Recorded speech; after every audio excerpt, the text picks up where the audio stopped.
ঘরে বসে সবাই আর কি করবে, ডিজিটাল বাংলাদেশ সবাইকে ইনকাম করে, মেধার কোনো প্রয়োজন নাই। তিনি কিন্তু আওয়ামী লীগ করতেন এবং তার এই আওয়ামী লীগ করার কারণে আমি অনেক জায়গা থেকে বিতাড়িত হয়েছি, কারণ তখন ছিল তৎকালীন বিএনপি ক্ষমতায়। আবু সাইদ ভাইয়ের পরিবারটির দিকে তাকালে বোঝা যায় একটা মেধাকে ঘিরে একটা পরিবারের কতটা আশা থাকতে পারে। আহারে, কিভাবে যে বুক পেতে দিল আর কিভাবে পুলিশ তাকে গুলি করলো, এই জিনিসটা দেখার পর থেকে বাচ্চাকে নিয়ে এত বেশি আমার মনে হচ্ছে যে ওকে আর ঘরের বাইরেই যেতে দিব না। কি করে যেতে দেই বলেন তো? বাহিরে তো কোথাও নিরাপত্তা নাই। আমার ছেলে, আপনার সন্তান, আমার সন্তান, কেউ কোথাও নিরাপদ নাই। আমাদের দেশটা এখন এমন পর্যায়ে চলে গেছে যে আমরা ঘরের বাইরে যেতে এখন প্রাণ নিয়ে ফিরবো কিনা এটা হয়ে গেছে এখন সবথেকে বড় চিন্তার বিষয়। ঘরে বসে সবাই আর কি করবে, ডিজিটাল বাংলাদেশ, সব ডিজিটাল নাগরিক হয়ে গেছে। এখন এরকম ছোট ছোট ভিডিওস বানাবে, মিলিয়ন ভিউ পাবে আর সেখান থেকে ইনকাম করে। মেধার কোনো প্রয়োজন নাই। একজন ভালো ডক্টর হবে না, ভালো ইঞ্জিনিয়ার হবে না, ভালো একজন কিচ্ছু তৈরি হবে না আমাদের দেশে, ভালো একজন রাইটার তৈরি হবে না। মেধার বিকাশটা কোথায়? এই যে পড়াশোনা, সৃজনশীল পড়াশোনা, হ্যান ত্যান, এত সিলেবাসের পরিবর্তন, এত কিছু, দিন শেষে এই বাচ্চাগুলোর কোনো ভবিষ্যৎ নাই, কোনোই ভবিষ্যৎ নাই। পাশাপাশি এক্সট্রা কারিকুলাম আমাদেরকে শিখাইতে হয়। হ্যাঁ, আমার বাচ্চাটাকে যেমন আমি কোডিং শিখাইছিলাম, সেই ইদানিং এখন সে কোডিং নিয়েই ব্যস্ত, কারণ তার পড়াশোনার প্রতি সেই ঝোঁকটাই নাই, সেই মনোযোগটাই নাই। কি পড়বে? ওদের তো কোনো বাধ্যবাধকতাই নাই, বরং পরীক্ষা কি পড়ে, কি পরীক্ষা দেয়, ঠিকই দেখতেছি ভালো, মোটামুটি ভালো ফল করে যাচ্ছে। কিন্তু আমাদের সময়টা তো এমন ছিল না।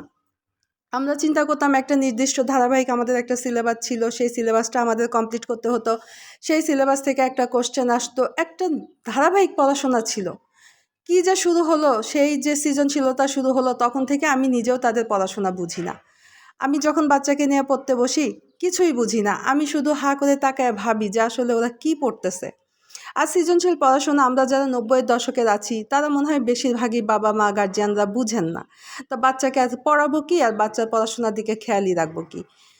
তবে যাই হোক, তারপরে ভবিষ্যতের চিন্তাভাবনা করে তো লেখাপড়াটা আমাদের চালাইতে হয়। মাস গেলে এই যে মোটা অঙ্কের প্রাইভেট স্কুলগুলোতে যে আমরা বেতনগুলা দেই, মাসে স্কুল হয় মাত্র কয়দিন।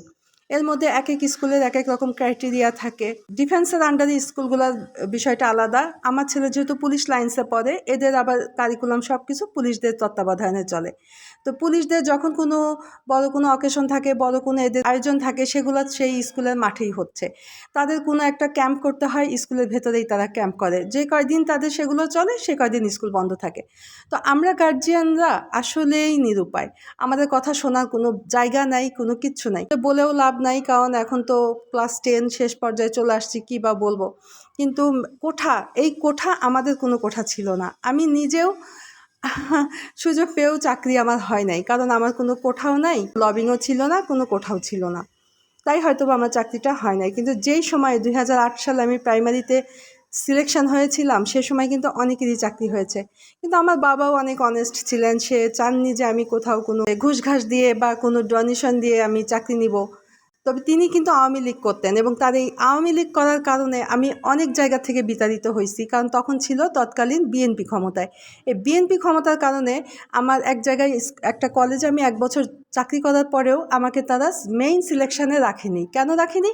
কারণ আমার গ্রামের একজন যে বলে দিয়েছিল যে আমার বাবা আওয়ামী লীগ করে।